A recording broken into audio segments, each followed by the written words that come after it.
네, 어렵고 복잡한 뉴스를 쉽게 설명해드리는 친절한 K입니다. 20대 국회에서 제주 4.3 특별법 개정안을 처리하지 못하고 자동 폐기했죠. 이 기존 법률안보다 배보상 기준을 명확히 한 4.3 특별법 개정안 초안이 마련돼 21대 국회 발의를 앞두고 있습니다. 관련 내용 짚어보도록 하죠. 어제 국회에서 관련 토론회를 직접 취재한 신익환 기자 뉴스룸에 나와 있습니다. 안녕하세요. 네. 어제 바람도 많이 불었는데 서울 갔다 오느라 고생 많았습니다. 자, 20대 국회는 상임위 문턱도 넘지 못했는데, 자, 이번에 준비하고 있는 4.3 특별법 개정안 초안, 기존 법안과 비교해서 가장 큰 차이가 어떤 점입니까? 네, 이번에 마련된 초안은 20대 국회 때 제출됐던 법안을 이 바탕으로 보완이 됐다고 보시면 되는데요. 가장 큰 핵심은 기존 법률안보다 배보상 기준이 명확해졌다는 것입니다.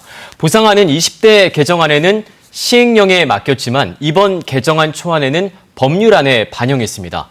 배보상 기준은 한국전쟁 전후 발생한 민간인 집단 희생 사건의 피의자의 판결로 지급된 위자료를 보상 기준으로 잡았습니다. 어제 국회 토론회에서 발제에 나선 이재승 건국대 법학전문대학원 교수의 얘기를 들어보시죠. 한국전쟁 중에 집단희생 당한 분들이 가족당, 희생자당 전체 가족이 받은 액수의 어떤 평균치를 유족들 전체가 받을 수 있는 어떤 평균액으로 그렇게 상정을 했습니다. 그게 아마 따져보면 한 1억 2천에서 3천 사이의 어느 액수라고 생각을 합니다.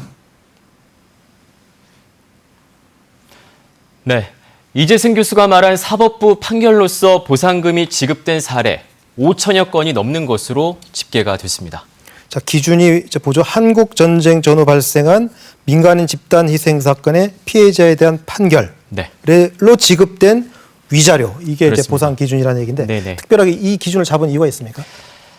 원래는 이제 국가 배상법에 따라서 배상금을 책정하게 되는데요. 그 기준을 적용하면 희생자의 사망 당시 소득과 기회비용, 위자료 등을 고려하게 돼 있습니다.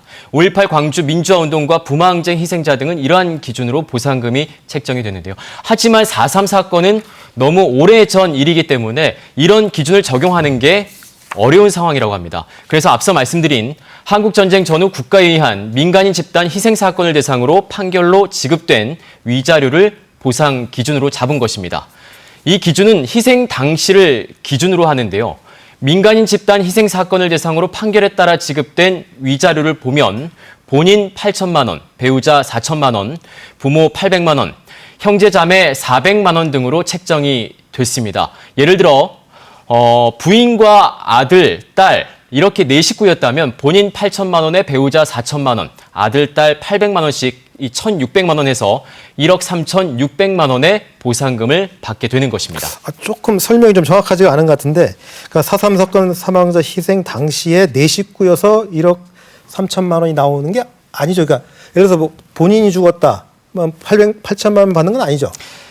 그 얘기는 아니고요. 일단 앞서 말씀드린 이 5천여 건의 판례를 통해서 지급된 배상금이 그러한 기준을 통해서 이 배상금이 책정이 됐다는 얘기고, 그러한 이 5천여 건의 이 배상금 평균치를 추산을 해봤더니 1억 2천에서 3천만 원이라는 이 배상금이 이 추산이 됩니다. 그 금액을 그러니까 아까 얘기한 네 식구였기 때문에 1억 2천, 3천이 아니라 그 5천여 건의 판결로 지급된 위자료 평균을 내봤더니 1억 2, 3천이더라. 맞습니다. 그러니까 세부적으로 일일이 다 조사할 수 없으니까 4.3 희생자한테는 1억 2천, 3천으로 일률적으로 지급하겠다. 무조건 이렇게, 1인당 그렇게 지급하겠다 그겁니다. 네. 그럼 이제 희생자를 다시 또 재심사를 하게 됩니까? 이 법안에 어떻게 돼 있죠? 아니면 지금 현재 어쨌든 중앙위원회를 거쳐서 공식으로 희생자 인정된 분들이 있는데 그분들에게 바로 지급이 됩니까? 일단 이 법안이 통과가 되면요. 말씀하신 대로 이미 심사를 받아갖고 인정이 되신 분들에겐 그대로 지급이 되고요. 이 새로 신청하신 분들에게 한해서 이 심사가 새로 이루어지게 되는 겁니다. 기존 희생자로 인정된 분들은 그냥 그대로 지급이 되는 그렇습니다. 거고 나머지 분들은 다시 희생자 인정이 돼야 되니까 네, 맞습니다. 그 부분 어쨌든 절차를 밟아야 되는 뜻이고요. 네네. 자, 그런데 이게 어제 토론회에서 어쨌든 이 기준이 나왔지 않습니까? 국회 토론회에서. 유족회도 참석을 했죠. 네. 유족들 반응 어떠셨습니까? 일단 유족들은 보상금에 대한 이견을 보이지는 않았습니다. 하지만 이 지급 대상에 대해서는 의견이 조금 다른 상황인데요. 이번 법률안 초안은 지급 대상을 이 민법에 근거해 상속자로 한정했습니다. 반면 유족들은 희생자 배우자와 직계 좀비속 등의 유족이 지급받아야 한다는 입장입니다. 현재로선 이 부분에만 의견차가 있는 상태입니다. 아직 확정된 의견은 아닌데 네. 그러니까 민법상의 상속자 한 사람에게만 가는 것이 아니라 관련된 유족들이 좀 종합적으로 받자 뭐 이런 취지로 좀 이해를 해야 되겠네요. 그렇습니다. 네. 뭐 이건 어쨌든 논의 과정을 거쳐서 유족들의 의견이 반영될 것 같고요. 자, 이게 아까 말씀드린 거는 희생자 돌아가신 분들에 대한 얘기죠. 그렇지만 이제 살아계신 분들, 후유장애인도 있고 뭐 수용자들도 있지 않습니까? 이분들에 대한 보상은 뭐 어떻게 그 법안에 담겨져 있습니까? 네. 4.3으로 숨지거나 행방불명된 희생자 외에 후유장애인과 수용인에 대한 보상 기준도 명시됐습니다. 후유장애인과 수용인의 경우 장애 등급과 실제 수용 생활 여부에 따라 보상금을 차등 지급토록 했는데요. 그래픽을 보시면 4.3 사건으로 후유장애가 남은 사람은 사망자 보상금의 절반을 지급하고 30% 이상 노동력을 상실한 사람은 사망자 보상금 전액을 지급토록 했습니다. 유죄 판결을 받고 그 집행을 유예받거나 벌금형을 선고받은 사람은 사망자 보상금의 3분의 1을, 6개월 미만의 수용 생활을 한 사람에게는 사망자 보상금의 절반을, 6개월 이상 수용 생활을 한 사람은 사망자 보상금 전액을 지급토록 했습니다. 이처럼 이제 각각의 경우에 따라서 모든 배보상의 기준을 명확히 좀 한 거군요. 네. 그래서 아마 그럼 정확한 규모도 나올 수 있겠고요. 네. 자, 이거 말고 또 명예회복 조치에 관련된 내용 있지 않습니까? 그 법적 근거. 그러니까 유죄 판결을 받은 분들 어떻게 할 거냐? 이건 어떻게 논의됐습니까? 네. 기존 법안에는 불법 군사 재판의 판결 무효에 대한 내용만 담겨 있었죠. 이번에 마련된 4.3 특별법 개정안 초안에는 사상 관련 일반 재판의 범죄 기록도 삭제하는 조항이 신설이 됐습니다. 지금 그래픽으로 나와 있는데요. 이러한 대상이 현재 집계된 것이 1,600여 명이 대상자가 될 것으로 보입니다. 하지만 이 법무부는 사법부가 내린 판단을 입법부가 무효화시킬 수 없다는 입장입니다. 쉽게 말해 3권 분립을 내세우고 있는 건데요. 앞으로 입법 과정에 법무부를 설득하는 것도 관건이 될 전망입니다. 또한 이번 개정안 초안에는 명예훼손이나 허위 사실을 유포하면 최대 7년의 징역 또는 7천만 원 이하의 벌금 처벌을 받는 규정도 추가됐습니다. 이 허위사실 유포죄는 사실 5.18 특별법에서 논란이 됐던 부분인데 그렇습니다. 이 부분이 어떻게 될지도 지켜봐야 될 것 같고요. 어쨌든 지금 말씀드린 거는 그러니까 확정된 게 아니다. 초안입니다. 우영훈 의원이 준비한 초안이다라는 점을 여러분 잊지 말으셨으면 좋겠고요. 자, 전망을 어떻게 보십니까?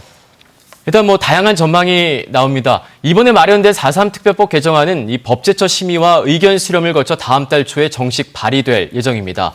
이번 21대 국회에선 반드시 통과가 돼야 하는데요. 우선 국회 환경이 20대 때와는 달라졌습니다. 거대 여당인 더불어민주당이 해당 법안을 우선 처리 법률안에 지정을 한 상태입니다. 아무래도 신경을 더 쓸 것으로 보이고요. 무엇보다 미래통합당을 설득하는 게 필요한데요. 제주 지역 국회의원들은 이를 위해서 미래통합당 의원이 4.3 특별법 개정안을 공동 발의해 주길 희망하고 있습니다. 지난 2000년 4.3 특별법이 통과됐을 때도 여야가 공동 발의를 해 병합심사가 이루어졌고 본회의를 통과할 수 있었다는 이유에서인데요. 과연 미래통합당 의원이 발의에 동참할지는 더 지켜봐야 할 것 같습니다. 사실 이 부분은 여야가 지난번 총선에 다 약속을 했던 부분 아닙니까? 근데 사실 또 정부가 또 적극적으로 또 오케이를 해야 되고요. 그러니까 모든 어떤 예당사자들이 합의를 잘 이끌어내서 이번 21대 국회에서는 꼭 4.3 특별법이 통과됐으면 좋겠습니다. 자, 신 기자 잘 들었습니다.